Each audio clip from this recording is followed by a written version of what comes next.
In 2014, a What's up, group of young everybody? men discovered It's Jared Benjamins with another reaction video. You like my hat? Yeah, you kind of can't see him right now because the beats, but it's pretty legit. I guess I'll wear it like that. Alright, so today we're going to do another reaction video to Mr. Ballen. Here we go. an abandoned-looking warehouse surrounded by barbed wire in the middle of a Nigerian forest. Today's story is about the absolute horror they found inside of that building. Today's episode is going to be extremely upsetting, extremely graphic. As such, viewer discretion is advised. But before we get into today's story, if you're a fan of the strange, dark, and mysterious delivered in story format, Which I then you come to the right am. place because that's all we do, and we upload once or twice every week. So if that's of interest to you, please offer the like button a free session of acupuncture, but as soon as they're lying down, go ahead and administer a full body allergy test. Also, please subscribe to our channel and turn on all notifications so you don't miss any of our weekly uploads. All right, let's get into today's story.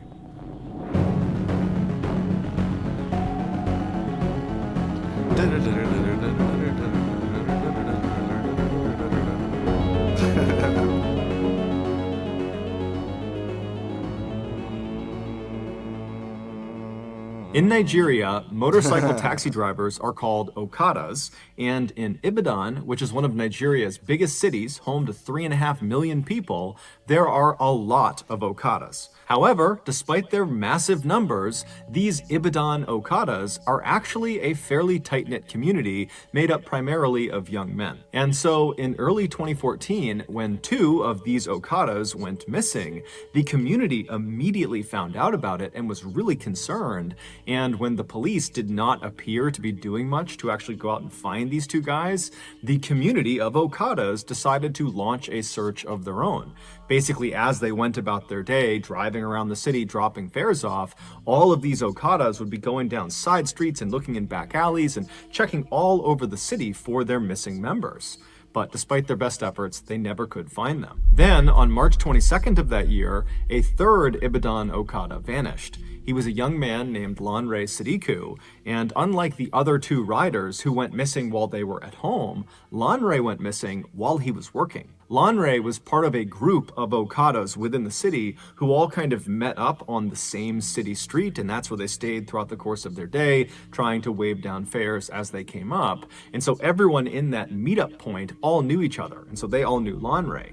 And on the day he went missing, they recalled seeing him driving away from this meetup point with 2 passengers on the back of his bike. Now, typically, the rides these Okadas would offer to their passengers were very short. They're only driving them just around the city. And so it was very quickly noticed that Lanre had left and after several hours had still not come back yet. When it was noticed by the other Okadas, they began talking about it and someone said, give him a call, make sure he's okay. And so they called his cell phone and Lanre did not pick up, which was highly unusual, not just for Lanre, but amongst the other Okadas. They always had their phones on because they're looking for new customers and customers could be calling them. And so their cell phone is a vital part of their work. And so his phone is off. They don't really know what to make of that. And then out of nowhere, Lanre actually calls this group of riders. However, he was calling them on his second cell phone. Lanre would keep a work phone and a personal phone. So he was calling them on his personal phone. And so when He's got 2 phones. this other Okada answered the phone and heard Lanre's voice, he put the phone on speaker so the others who were concerned could hear what was going on. And what they heard was Lanre, totally hysterical, screaming into the phone that he needed help. He said that he and 8 other people he was with, who he didn't even know, had been kidnapped, and their kidnappers had brought them to this underground prison cell. They couldn't see anything, but they could hear people walking above them. Lanre also explained that when they had been kidnapped, the captors had taken all of their belongings, but they hadn't recognized that Lanre had this secondary cell phone, which is why he was calling from it. And so in between Lanre's frantic descriptions of what was going on and what had happened to him, these Okadas that received this call, they can hear in the background these other 8 people that are with Lanre in this underground cell screaming out as loud as they can, probably to get the attention of someone, anyone who was above ground who might be able to come down and save them. And so these Okada riders who are getting this call from Lanre, they're horrified and they're trying to calm Lanre down so he can explain where he is so they can go find him. And finally, Lanre, he does compose himself and he gives them really specific directions to this footpath that led into the Soka forest where he said he had been taken. The Soka forest was a very dense stretch of wilderness right on the outskirts of Ibadan. Lanre would tell them that he had no idea where specifically in the Soka forest he was. However, he said, if you just keep walking on that path, eventually you'll hear us calling out from underground and you can come and save us. And so as the riders turned on their bikes and they got ready to head out and go rescue their friend, they told Lanre to stay on the line. Let us keep talking to you until we find you. But as they're telling him that, his phone abruptly cuts out. And then when they tried calling him back, his phone was off. About 40 Okadas from Lanre's meetup spot took off together and sped down city streets until they hit this major highway that would take them out of the city. And then once they were out of the city, they went down this other road that brought them right towards the Soka forest. And then as this road put them right up against the tree line on their left side of the Soka forest, they all began looking for the two burned out cars that Lanre had said marked the beginning of this footpath they were looking for. And so sure enough, they find these burned out cars, they park all their bikes off on the shoulder of the road, and they quickly realize that this really is a footpath only. There's no way they can get their motorcycles onto the path, not only because the burned out cars are blocking their way, but because the path itself is so overgrown with vegetation. I mean, they can barely see the path, let alone drive something through it. And so the men leave their bikes by the side of the road, and then unarmed, they walk past the burned out cars onto this path, and then because it was so narrow, they had to walk more or less in a single file line into the Soka forest. And so as these men are basically marching into the woods, they're not making any sound because again, they're trying to listen for the sound of their friend and the other people that have been taken captive somewhere underground. And so they're silently marching through this forest when all of a sudden, the guy at the front of the line thinks he hears something way up ahead. And so he holds his hand up to stop the line, and they all stop and they're trying to listen. And then all of a sudden, about 50 feet ahead of them through the trees, this man they didn't recognize suddenly jumped out from behind a tree. He yelled something at them, and then he raised his gun and began firing in their direction. The 40 Okadas immediately turn around and just sprint back down the path, right back out to the road. They hop on their bikes and they peel back out towards the city. When they finally get back to the meetup spot they had all originated from, they realize they can't just leave Lanre and the other people he was with out to dry. They have to go back and rescue them. They considered calling the police, but given the lackluster response to the other two missing Okadas, they realized they probably would have a higher chance of saving their friend and the others if they just went themselves. And so the 40 Okadas rounded up another 60 from other neighboring meetup spots, and this huge posse of over 100 men all hopped on their bikes and headed back towards that footpath that led into the forest. When they got there, they put their bikes on the side of the road, and this time, when they started walking down that path, they had guns, knives, bats, all sorts of weapons. Bad. And they were not trying to be quiet. They were actually yelling like these loud war cries to let the gunmen and any other gunmen in the woods know that there was a horde of angry people that were coming into the woods for a fight. And so as they're marching down this trail, kind of expecting to get shot at any point, it doesn't happen. Instead, after quite a while, they walk out of the thick forest into this huge opening. And right in the middle of this huge clearing is this fairly small river, but it's big enough that it would be very difficult to cross. However, they can see there's a bridge, this kind of crumbling old stone bridge that goes over this river. And then on the other side of the bridge, on the other side of the river, they can see there are two dilapidated buildings. The one that is closer to the bridge is this small black shack that has a window looking out towards them, and from their perspective, they're maybe 100 feet away from the shack. They can't tell if anybody's inside of this building. And then the other building was much bigger than the shack. It was this huge... This is crazy, bro. This is a fucking intense story, huh? huge kind of broken down warehouse that had big tall cement walls, and then all around it was this huge chain link fence with barbed wire wrapped around the tops. And so this huge posse of Okadas, they come storming out of the forest and they run over to that bridge, which is the one way across. And as they get on the bridge, they're kind of scanning the two buildings, they're not seeing anybody. And then one of the men, they look down underneath the bridge and they actually see Lanre's motorcycle. It's lying on the banks of this river, kind of tucked up underneath the bridge, as if someone had stolen it. And so everyone already knows Lanre is somewhere over here. We're going to go find him. And so the men, they get over the bridge, they go to that first building, that black shack, and they open up the door. It's a plywood door, and there's no one inside. But the shack is literally stuffed full of hundreds and hundreds of articles of clothing and shoes. And so after kind of looking this over and not really sure what to make of it, the posse moved on from the black shack and made their way up to the fence right in front of this huge warehouse. And when they reach the fence, they're kind of expecting to be met with some sort of resistance. I mean, the last time they were out here, they got shot at. And so they begin yelling into the warehouse for anyone in there to show yourselves, come out here. But it was silent. And so one of the Okadas that was part of the posse had brought along bolt cutters as a weapon to use as a club if he needed to. But as it happened, he began to use the bolt cutters for their actual purpose, and he bent down and actually cut a huge hole in this fence so they could go in and explore this warehouse. And so after a large percentage of this posse had gotten inside the fence line, they began walking around this huge warehouse to try to find an entrance inside. And so as they're walking, the windows that lead into this warehouse, they're too high up, so you can't actually see what's going on inside. It's silent, there's a pretty bad smell, but they don't really know what to make of this.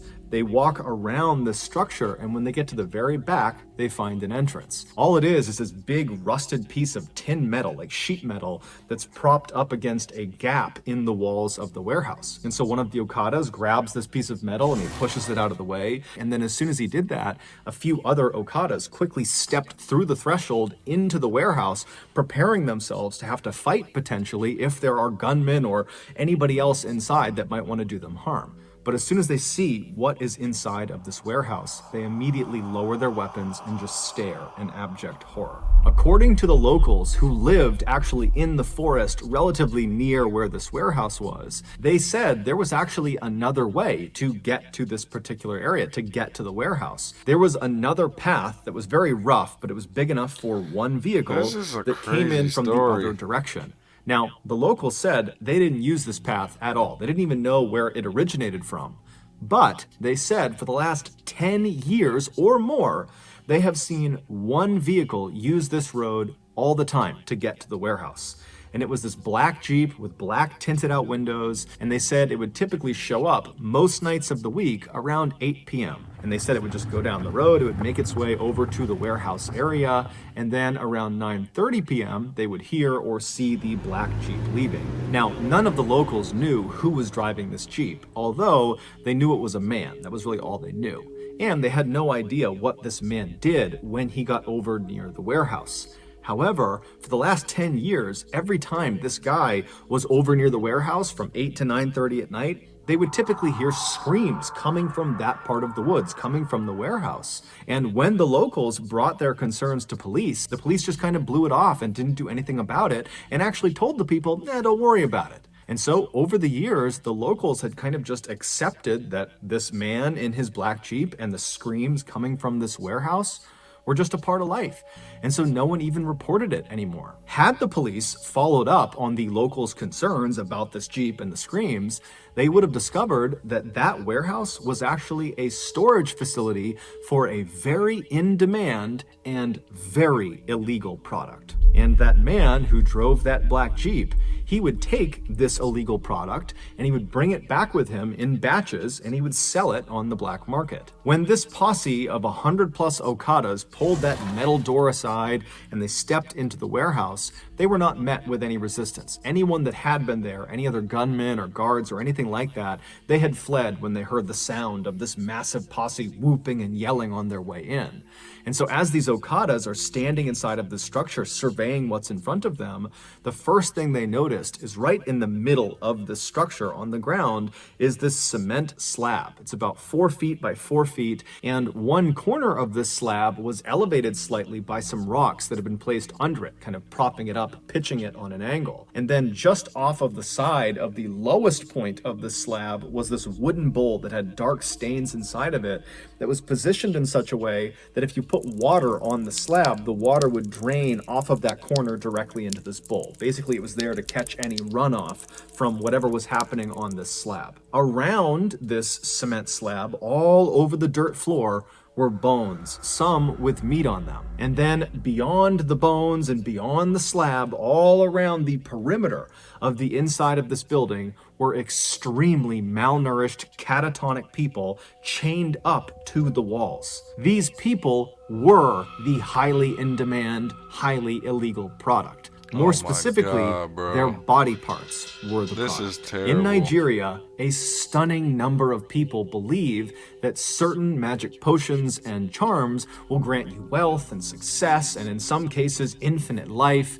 But the catch is, the herbalists who will perform the magical rituals and give these potions and charms to people that pay for them, they often require human body parts for them to work. And so human body part factories, like this warehouse in Soka Forest, were established in order to meet the high demand of people that needed these parts. And so the way it's believed it worked at the Soka Forest warehouse was the man in the black Jeep. He would get orders from people that wanted specific body parts for their magical potions and charms and whatever else they needed, and he would make a list of those parts, and then at 8 p.m. he would show up at the warehouse, he would communicate with the people that worked at that warehouse, and they would determine out of all the captives they had, who had the parts they needed, and then after figuring out which captives were going to be used that night, they would go into the main section of the warehouse, and one by one, he's known as the People Shark. When he's not on TV, Damon John is... They would unchain these people, they would drag them to the center of the room, and in full view of all the other captives, they would put them on the slab, known as the slaughtering slab, and they would hack off the required body parts, and would bag them up, put them in coolers, and then the man with the black Jeep, he would take those parts and he would leave, and then the person who's just been butchered, if they were still alive and might have a chance of surviving, they'd just be brought back to the wall and chained up again. If they did not have a good chance of survival, then they'd be brought to the very back of the warehouse in the back rooms where they would be discarded. Now, the means of execution varied, but in the back rooms of this warehouse, they found a makeshift guillotine, which cuts off people's heads, and they also found a large crocodile that was chained up. And so it's likely that those were at least two of the methods used to discard of the people they could no longer harvest organs from. After the Okadas kind of broke out of their initial shock of what they were seeing inside of this warehouse, they went around and began freeing people that were still chained up to the walls. And in total, there were 23 people that were still barely alive, still inside of this warehouse, but none of them were Lanre Sadiku. And then after checking all of the dead bodies and body parts that were inside of the warehouse, and then also right outside, where there were a number of shallow mass graves, they couldn't find Lanre amongst them either. And so this huge posse began looking all over the property for an entrance to this underground prison that Lanre had described being in. But they couldn't find it, and so eventually this posse made their way back over to the survivors who were being tended to by locals that had come over, and they asked the survivors, are you aware of any underground prison cells somewhere around here where other people were being held? But the survivors either didn't know or just were unable to speak anymore. And so later that day, when the police did come out, because word got out about this huge find out in this forest, the posse went to the police and begged them to please begin digging up this entire property. We need to find the entrance to this underground prison cell. Lanre and 8 others, and who knows how many others beyond them, are trapped underground in these cells, and we got to get to them. but the police just kind of refused and immediately just demolished the warehouse. And then after kind of cordoning off that area for a couple of days, the police basically just left and stopped caring about it altogether. And so the Okadas once again came together as a community and would spend the next several weeks going back out to this forest and just manually began digging up all over this entire property in hopes of finding their friend and the rest of these people that were trapped underground.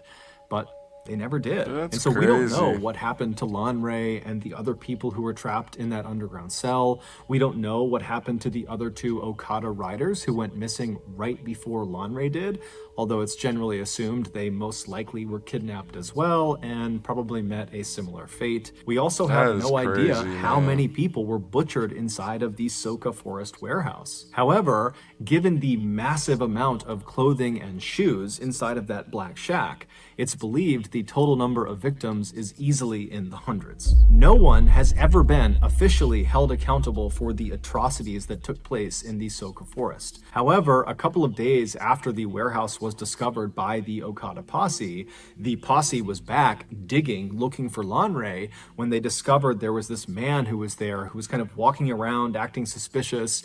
And so the posse confronted him, and it would turn out this guy had several human tongues in his pockets, along with dozens and dozens of cell phone SIM cards. And so, assuming he was part of whatever happened there, the Okada posse proceeded to kill the man on sight. Later on, a woman who was a survivor from the warehouse would tell reporters how she got kidnapped. She said she lived in Ibadan, she was well educated, she had a good family, she was just sitting outside of her house when all of a sudden this van pulled up in front of her, and these very official looking men were inside of this van, and they got out and they told her, you know, you're under arrest, you got to come with us to the police station. And the woman was so confused, but the men were very professional and seemed very convincing, and so she got inside the van, they shut the door, and they drove off. And very quickly, once she was inside of the van and couldn't go anywhere, she realized they were not police, she had been kidnapped, and within the hour, she, along with several other people who had probably been kidnapped in the same way, were stripping their clothes off right outside of that black shack on the other side of the river, and they were told to put their clothes and belongings inside of the shack while they were being held at gunpoint, and then once they were naked, they were promptly marched into that warehouse where virtually everyone around her would be butchered and killed. So that's going to do it, Bro. guys. If you got something And out of that's how today's it episode ends. and you haven't done this already, please offer the like button a free session of acupuncture. But as soon as they're lying down, just give them a full body allergy test. Also, please subscribe to Can't our believe channel and that's turn how on it all ends. notifications so you don't miss. That's crazy. And then they never found the dude who called them. That's even more crazy to me, man. This one was fucking wild. That shit does happen though. Like, people sell organs all the time, you know what I'm saying? I never heard of people buying limbs though. That's crazy. But anyway, you guys, Jared Benjamins out.